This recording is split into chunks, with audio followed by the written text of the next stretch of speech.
আসসালামু আলাইকুম। আমি doctor S M Ariful Islam. আজ খুবই একটি ইন্টারেস্টিং ব্যাপার নিয়ে আপনাদের সাথে কথা বলতে আসলাম। আপনি কি জানেন যে মহিলাদের গর্ভাবস্থায়ও ক্যান্সার হওয়া সম্ভব? অনেকে মনে করেন যে আসলে যদি মানুষ প্রেগনেন্ট থাকে তাহলে আসলে ক্যান্সার কি হওয়া সম্ভব, বা আসলে কি মানুষ ক্যান্সার থেকে মুক্ত থাকে? তা কিন্তু না। আহ, কিছু কিছু ক্যান্সার প্রেগনেন্সি অবস্থায় আরও বেশি হওয়ার সম্ভাবনা বেশি থাকে। তার মধ্যে সবচেয়ে কমন যেটা নিয়ে আমরা সবাই সবসময় চিন্তিত থাকি তা হচ্ছে breast cancer. Breast cancer pregnancy অবস্থায় হতে পারে, যেহেতু ব্রেস্ট ক্যান্সার হরমোনজনিত কারণে হয় এবং হরমোন দ্বারা প্রভাবিত। এবং এটাও আমরা জানি যে যখন মানুষ গর্ভাবস্থা থাকে তখন সে একটা হরমোনের প্রভাবে থাকে, তার বাচ্চা কনসিভ করা এবং বাচ্চা বড় হওয়ার সাথে হরমোনের এক ওতপ্রোত সম্পর্ক থাকে। তাই তখন ব্রেস্ট ক্যান্সারটা খুব সহজে গ্রো করতে পারে এবং ব্রেস্ট ক্যান্সার হয়ে যেতে পারে। এবং আরও যেটা ভয়ের ব্যাপার সেটা হচ্ছে যে অনেক সময় ব্রেস্ট ক্যান্সার হলে প্রেগনেন্ট অবস্থায় বোঝা যায় না।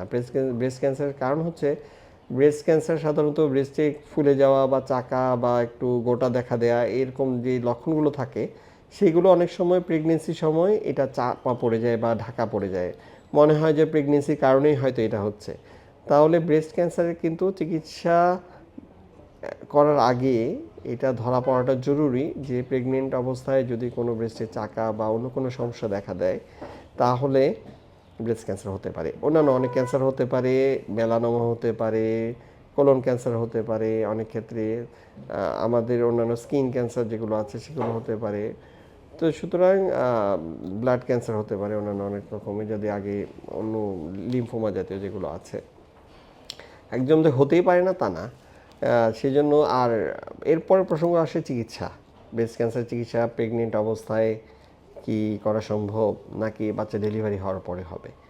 এইটা আসলে একটি জটিল প্রশ্ন। তবে একদম মোটা দাগে যদি আমি বলি যে আসলে ব্রেস্ট ক্যান্সার চিকিৎসা প্রেগনেন্ট অবস্থায় করা সম্ভব কিনা, বিশেষ করে কেমোথেরাপি দেয়া যাবে কিনা প্রেগনেন্ট অবস্থায়, তার উত্তর হচ্ছে হ্যাঁ, কেমোথেরাপি প্রেগনেন্ট অবস্থায় দেওয়া যাবে।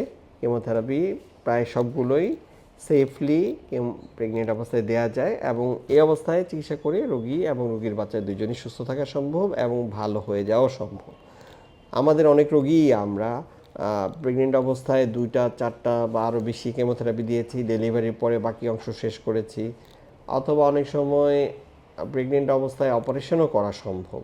অপারেশন করাটাও খুব মানে অন্যায় না এবং এটা নিয়মের মধ্যেই পড়ে। ইচ্ছা করলে যদি খুব আর্লি স্টেজে থাকে তাহলে ব্রেস্ট ক্যান্সার বাচ্চা গর্ভাবস্থাতেও করে দেওয়া যায় এবং তাতে গর্ভের বাচ্চার কোনো ক্ষতি হয় না এবং তার রোগীরও শারীরিকভাবে তেমন কোনো সমস্যা হয় না। তাহলে আমাদের খুব ইন্টারেস্টিং একটা জিনিস, আমার ইচ্ছা ছিল যে আমাদের রোগীর এবং অন্যান্য সবাইকে জানানো যে প্রেগনেন্সিতেও ব্রেস্ট ক্যান্সার হতে পারে এবং তার চিকিৎসা অবশ্যই প্রেগনেন্সির সময় শুরু করতে হবে। আমার এই অপেক্ষা করার সুযোগ নেই যে আমার বাচ্চা ডেলিভারি হবে এবং ডেলিভারি হওয়ার পরে আমরা চিকিৎসা শুরু করব, সেটা সুযোগ নেই। আশা করি সবাই শুনেছেন। ভালো থাকবেন এবং সুস্থ থাকবেন। এরকম আরও ইনফরমেশন পেতে আপনারা এই চ্যানেলটি সাবস্ক্রাইব করবেন। আশা করি সাথে থাকবেন। ধন্যবাদ।